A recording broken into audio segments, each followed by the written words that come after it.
Okay, welcome back to Faith Family United Church of Christ, Studies in Acts. Hopefully this lesson and next lesson, and we will be done with Acts. We are starting today in chapter 25, and this is Paul's appeal to the emperor.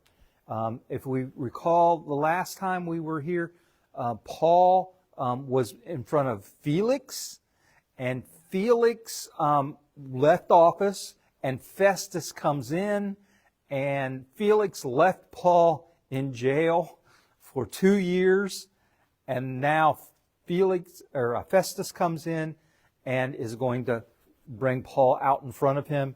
He brings Paul out in front of him, and if you notice in 25, starting at verse 3, it says, they appealed to him. They're talking about the high priest, the chief priests, and the leaders of the Jews went to Festus, and they appealed to him and requested a favor to them against Paul, to have him transferred to Jerusalem. Okay, so they're up in Caesarea Philippi, which is up north, and they wanted them to be transferred to Jerusalem. Seen this before? What are they going to do? They're going to kill him. They're going to ambush the caravan that's going to take him, and they're going to kill him.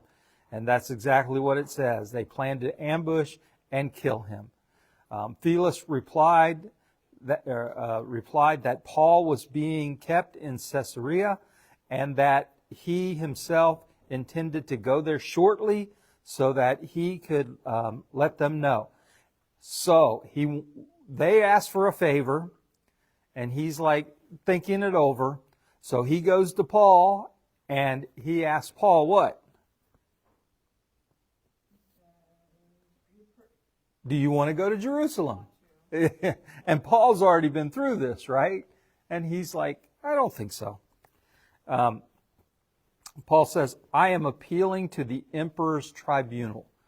In other words, he's using the emperor to keep himself alive, right? So the idea behind this, I think, is Paul knows that if he's a prisoner going to the emperor's court, they aren't going to dare attack the emperor, him going to the emperor's court. So he's appealing for his own safety. But if you notice also in verse 9, it says, Festus wishing to do the Jews a favor. So he's wanting to do them a favor. What do you think that is? Exactly. He's a man of authority, but he's trying to keep his constituents, if you want to call them that. Huh? Exact same. Yeah, Pilate was like, okay, this is on you. I don't see any guilt in the man, Jesus, but this is what you want, fine. And that was to keep the crowd from rioting. Because the crowd riots, you lose your job, and they send the military in. Interesting, huh? Enough said there? Yeah. Okay, so at the very last of our beginning of the first story in chapter 25, in verse 12, the very last words, you have appealed to the emperor. To the emperor you must go. So there it is. So Paul's going to be sent to the emperor. So he's pretty much safe unless they storm the jail and kill him there. But he's now officially under the emperor's domain. So I don't think they'll do that. Okay, so after several days passed, King Agrippa. Now, it's very complicated how it works in Jerusalem. You have like Festus and Felix were like kind of governors, and then you had the local kings who were kings over the people, but yet they had they were still fall under the Roman rule. Okay? A lot of times they would say they were just puppet kings. Yeah, kind of like that. Kind of. They're just. It's not. It's more than just show, because they can control the people. But if the Romans say you got to do this, you got to do that. I guess it would be more like a state, a governor versus the president. If the whole country has to abide by this law, then that state has to abide by that law. But still, you're in charge of your own people. So King Agrippa comes down. It says Festus laid Paul's case before the king, and he was basically looking for the king's advice. It's like, I thought he already made his decision, so why is he gonna? And we'll get to that here in a sec at the bottom of this story. So he says, I told that it was not, this is verse 16, I told them that it was not the custom of Rome to just hand over a prisoner without them meeting him face to face. In other words, if you want to accuse him of something, then you have to be face to face. Kind of like we have in our system, right? You got the right to see your accuser, to have them appear in court and accuse you to your face. Sometimes that's a good thing. Sometimes that's a bad thing. Especially if the person that's accusing you of something is powerful. Have you ever? So if you've done something to me, and I accuse you of something, now I have to come and stand in front of you. You're a powerful man. You are intimidating. And when I get in front of you in court, you intimidate me. Is that a good thing or a bad thing? That happens both ways. If I accuse you of something, and now we got to go in court, and you get to stand there and face to face and accuse me, then what? So, good thing and bad thing. It's the right thing to do because, anybody can make an anonymous allegation, right? So, okay. So where were we? Verse 10 or 19. 16. Thank you. Met the accuser face to face. It's not their custom. Good thing and bad thing. When the accuser stood up, they did not charge him with any of the crimes that I was expecting. Instead, they had a disagreement about their religion. What's that sound like? Sounds like Pilate again, right? Almost sounds exactly like the story of Jesus, And Pilate stood up there and said, I don't see any reason for this, he could be let free. But they started chanting, and he was worried about a riot, so... But he's explaining this to Agrippa. Festus is explaining this to Agrippa, what's going on. And then at the end, Agrippa says, I would like to hear the man myself. And Festus agrees. He's going to hear Paul. So we go on to the next story, starting at 23. Here's an interesting thing. So they come into the court with what? Great pomp. Isn't that somebody that just thinks they're so full of themselves? King Agrippa must think he's just the bee's knees or something. Hey, I'm coming to court. Y'all gonna see me. Hey, hi people. Little music playing in the background. I'll do a quick story. When I was a flight medic, I told my crew that my theme song was the theme from the old Hawaii Five-0. Remember? Da, da, da, da, da, da, da, da, da, da. And so I said, so when you see me, when I jump off the helicopter, see, the pilots stay in their seats. The crew chief usually steps out the door and just kind of watches around it, make sure nobody approaches the helicopter. And I get to jump out and go find the patient, work on the patient if I have to work on them, get them picked up and brought back. And I do that in less than 5 minutes.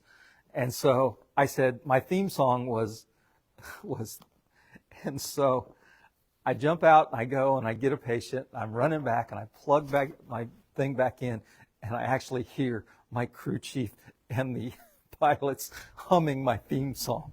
Dun, dun, dun, dun. And I was like, oh, come on, guys. That was a joke. And then to take it one step further, when we're getting ready to land at the hospital, as we're coming into land, and I'm giving my report to the nurse that's going to come out and take the patient away from us, in the background, as I'm giving my report, my crew chief is doing that. Anyway, I just thought of that pomp and circumstance. Yeah, I'm this great medic that didn't. Anyway. But anyway, there was great pomp, and he comes in, and then he said, in verse 25, but I found that he had done nothing deserving of death, and when he appealed to his imperial majesty, I decided to send him. In other words, he's already made that decision. He's just going to send him there. I'm not going to make the decision. I'm going to send him to the emperor, let the emperor deal with him. And then in verse 27, it says, for it seems to me unreasonable to send a prisoner without indicating the charges. There's the reason why Festus wanted to know what Agrippa had to say. In other words, he's a king. He deals with the emperor all the time. I'm kind of new here in my position. What do I tell the emperor? I'm sending this guy to you because he appealed to you. He really doesn't deserve any punishment. He hasn't done anything wrong. He's just arguing about their own religion. So he gets ready to send him to Caesar. Any questions about 25? Interesting, huh? Could you imagine somebody going in court today and saying, you know what, I'm just going to forgo this court. I want to go right to the appeals court. Yeah. So starting in chapter 26. In 26, Paul defends himself before King Agrippa. King Agrippa, of course, he gives Paul permission to speak there at the beginning of 26. And then if you go down to verse 5, it says, they have known for a long time, if they are willing to testify, that I belonged to the strictest set of our religion and lived as a Pharisee. Remember, Paul was trained as a Pharisee. He was trained as what they would call a lawyer. So he was trained to be a religious leader himself as a Pharisee. And they knew this. But yet, they still saying he's wrong because he's kind of going against their tradition. Right? When you go against tradition, what do? What do you do to the people in power? They get scared because they don't know where this is going. Everything's okay as long as I can control it. But if I don't know where it's going, then I'm losing control and I might lose my power. You see how that works? Okay. So Paul reminds them of that, and then he says again, this is all for my hope as a Jew to be in the resurrection. All right. And then in verse 9 it says, indeed, I myself was convinced that I ought to do many things against the name of Jesus of Nazareth. Remember how Paul started out in Acts? Right? He was the coat boy. He held the coats. And they let the people stone Stephen. Right? So he was actually persecuting him. When he was converted, he was actually going to Damascus to ground up some Christians there, bring them back to Jerusalem so they could try them and basically probably stone them there. So, and he says that he was climbing the social ladder, as it would be, or the religious ladder, trying to climb up to be a leader in the Judaism in Jerusalem.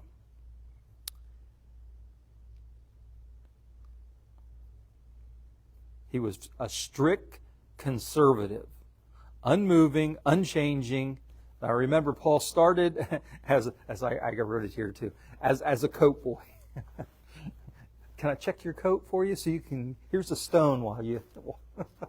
I think that's funny. Okay, maybe it's just me.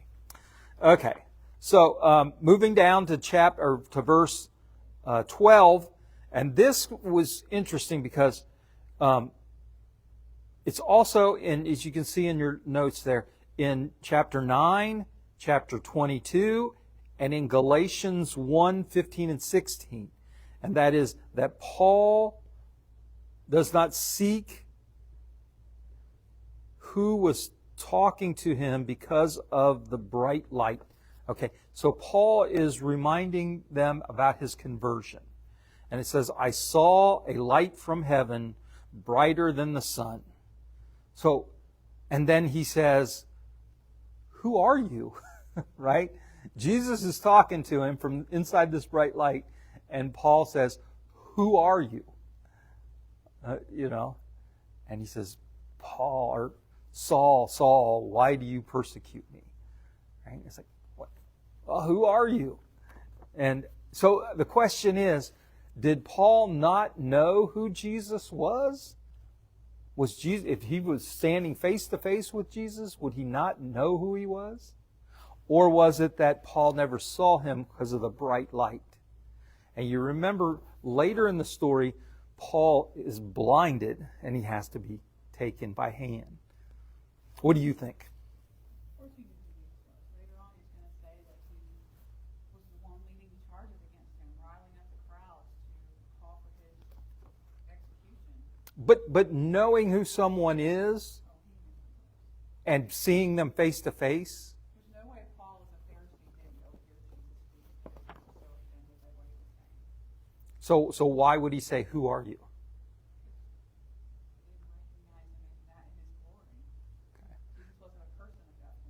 I think, I believe that, I believe that he did not see him face to face, either from the bright light or because he gets blinded after this. So I think when he saw the bright light, boom, and he just hears the voice. So he didn't see him face to face. That's what I believe. But I believe, like Cindy says, he knew who Jesus was. He probably even, like Cindy said, as a Pharisee in Jerusalem area, he probably went and listened to him. And he was Probably King Agrippa, because he also maybe not a follower, but he was interested in it all. okay. So it's interesting. He says in verse 14, it says, when we had fallen to the ground, I heard a voice saying to me. See, he says, I heard a voice. He sees a light. He hears a voice. And in the Hebrew language, that's interesting. I had to look that up. I went there and I said, what word did they use for in the Hebrew language? And it's Hebrew, the word for the Greek word for Hebrew. So what was that? Was that Hebrew? Did he speak in Hebrew to Paul? You got to remember, Jesus probably spoke in Aramaic. So he's probably speaking in Aramaic here. But most of the Jews in the area spoke Aramaic, which is a dialect of Hebrew. Just like if you go to Portugal and you try to speak Spanish to the Portuguese, it's a little different, you know. Their words mean just a little different things. They change their accents and stuff like that. I heard that if you speak Puerto Rican Spanish drops a lot of the endings. They'll drop. I don't know personally, but that's just what I heard. But you can see that's kind of like Aramaic. It's a lot like Hebrew, but it's changed a lot. If you take Spanish classes, I go Spanish. But if you take Spanish classes, it'll ask you, do you want to learn Spain Spanish or Mexican Spanish? Because there's a difference. Yes. So this idea that he heard him in the Hebrew language, he probably heard him in Aramaic, speaking to him in Aramaic. Okay, so here's a question. At the end of 14, it says, you are kicking against the goads. What's a goad? Does anybody know? I didn't know. I had to look it up. Close. A goad. At the end of verse 14, it says, it hurts you to kick against the goads. A goad is kind of like a cattle prod that you would had something to prick the animal with on the end of a stick. Yep, to move them along. So Jesus is basically saying to Paul, I'm trying to move you in the right direction, but you're fighting against it. And then he says, and then of course that's when he says, who are you, Lord? He's face down on the floor. He's probably blind. He hears a voice, and now he realizes who Jesus is going to be. And then here, this is important for us here too, because this is where it's given the actual idea. In 17, it says, I will rescue you from your people. Okay, so the Jews are coming to get him. They want to have him killed. Okay, and from the Gentiles, okay, to whom I am sending you. Ah, there it is. Paul is actually sent to the Gentiles. He's not supposed to go back to the Jews and try to convert them but he's supposed to take the message to the Gentiles. And so Paul becomes the apostle, right here, sent to the Gentiles. Okay. To open their eyes so that many may turn from darkness to light, from the power of Satan to God, so that they may receive forgiveness of sins and a place among those who are sanctified by faith in me. How's that for a mission statement, right? That's basically Paul's mission statement. He's got his business card. On the back of his business card, that's what it says right there. Right? This is my mission statement, to go to the Gentiles, to save them or to turn them from darkness to light, from the power of Satan to God, and so that they may receive forgiveness of sins and be placed among those who are sanctified by faith in Christ Jesus. Wow. Powerful stuff there. I could probably make a sermon out of that. All right. Any questions about that part? So we can see Paul is an apostle to the Gentiles. I used to argue that Paul was actually the 12th apostle. Because in the beginning of Acts, remember in the beginning of Acts, Judas is dead now. And they get a new apostle. They draw lots to pick a new apostle. And the lots fell on Matthias. Right? And so Matthias became the replacement for Judas. But then Paul becomes an apostle. You see what I'm getting out here? What's that? Now we have a baker's dozen. But the apostles, the 12 apostles, including Matthias, are the apostles to who? The Jewish people. And then Paul is the apostle to the Gentiles. Okay, I'm going to say something against the Catholic Church here. Who's the head of the Catholic Church? Who's the head of the Catholic Church? The number one pope? Well, there's a pope. Well, who's the number one pope? Who was the first pope? Oh, wait a minute. But Catholics are Gentiles. They're not. The first pope should have been Paul, if Paul is the apostle to the Gentiles. You see what I'm getting at there? Neither here nor there. 2,000 years later. They claim. That's the... Yeah. Yes. So, okay. So starting at 19, it says, after that, King Agrippa, I was not disobedient to the heavenly vision. Oh, here we go. So did this actually happen to Paul, or did he just have a vision of it? I knew what to say, what it was. Yeah, exactly. What happened? I mean, that's like a lot of the miracles. Even if you don't believe in miracles, you have to say, something happened to that person or those group of people. Something happened there. And they couldn't describe it. They couldn't explain it. But something happened and Jesus was involved with it. So, if you don't believe in miracles, at least admit to that. You know, there's things that happen that you just can't explain, right? And you no matter how you know, some people like, how do you start a story like that? You might think I'm crazy, but this is what I thought happened, right? Here, let me give you an example. I believe the feeding of the 5,000, right? Had a boy come in, he's got this little bit of lunch for himself, a few fish, some bread slices, and Jesus takes it and blesses it and feeds 5,000 people with that. What a miracle. Was that a miracle of Jesus multiplying the fish?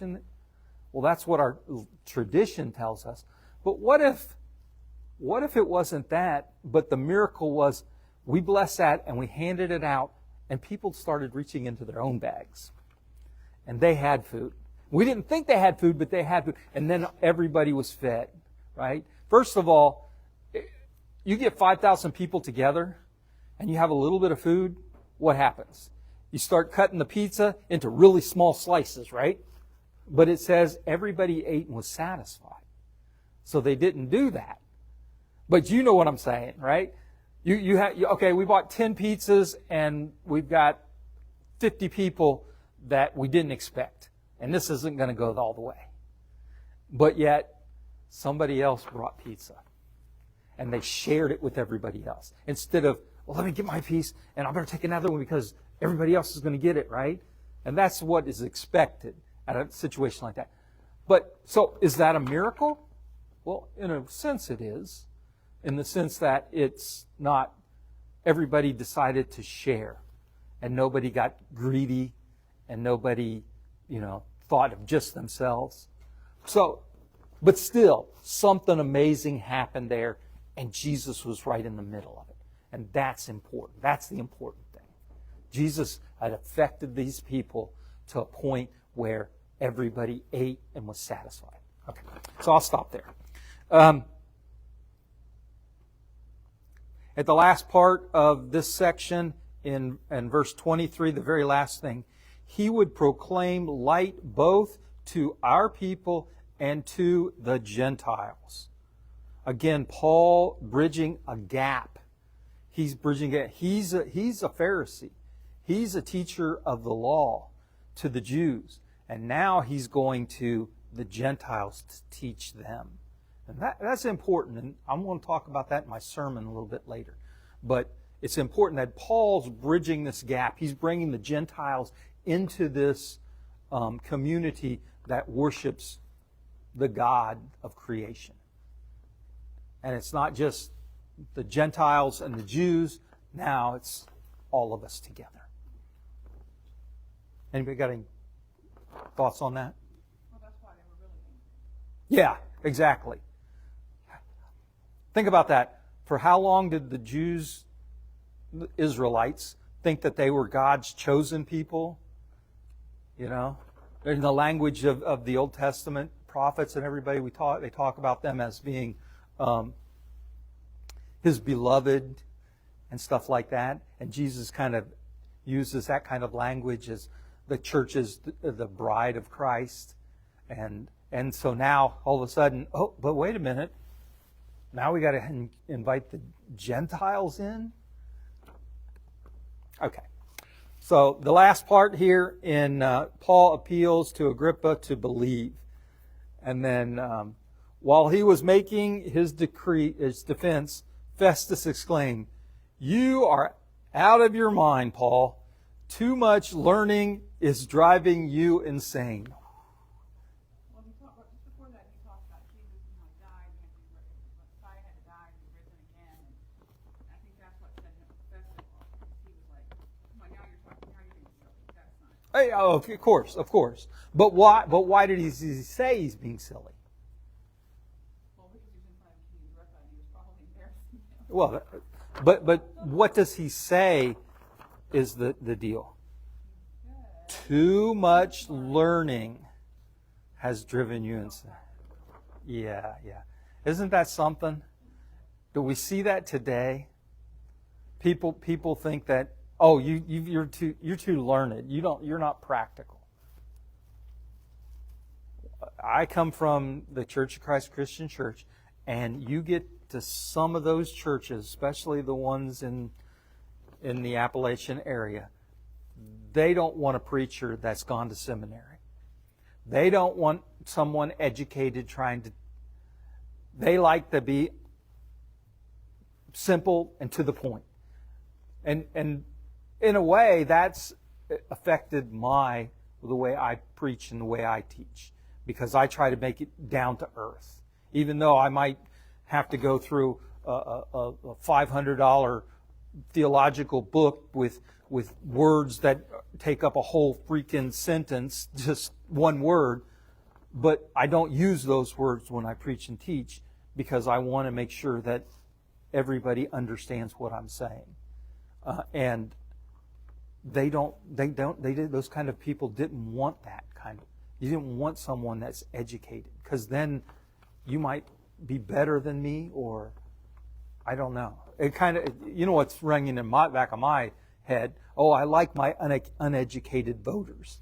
That idea. Why? Because they're easily manipulated.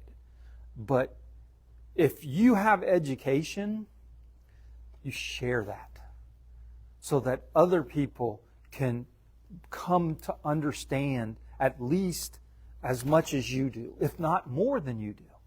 And I think that's important as a pastor or as a leader of the church, that if don't hold information back. If you learn something that might be a little controversial, give it to the people. Let them decide whether it's something they want to believe or not. But let them have that information. What gets me is when I'm reading stuff that's already 10 years old. That's, if it's in a book, it's because this guy's wrote several papers on it, and then he's compiled the papers to write the book. But those papers are bounced off against other scholars to make sure that, what he's saying, they'll tear each other apart if they think you're wrong. But at the same time, by the time it finally gets to someone like me that's reading these books, it's already 10, 20 years old. And then before the preachers actually start preaching it, you're talking about stuff that happened in the late 70s.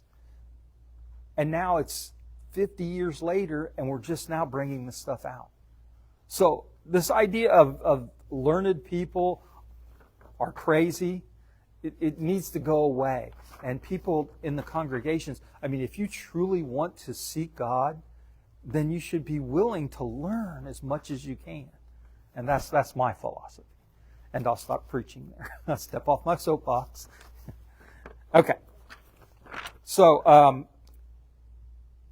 one other thing I wanted to talk about here in verse 28, King Agrippa says to Paul, now King Agrippa is going to come in, and he says, "Are you so quickly persuading me to become a Christian?" So he thinks Paul's trying to convert him. Is Paul trying to convert him? Heck yeah, he is. He's trying to convert everybody. And that's what Paul, whether quickly or not, I pray to God that not only you, but also all who are listening to me today might become such as I, except for the chains. In other words, a believer in Christ, except for the chains. I don't want you to be in chains, but guess what? Sometimes Christians are going to be in chains. Okay. And then the final thing, at the very end of chapter 26, Agrippa says to Festus, "This man could have been freed if he had not appealed to the emperor." Could have went free, but he appealed to the emperor. Let me ask you this question. Do you think Paul would have not appealed to the emperor? And what do you think would have happened to Paul if he had went free here?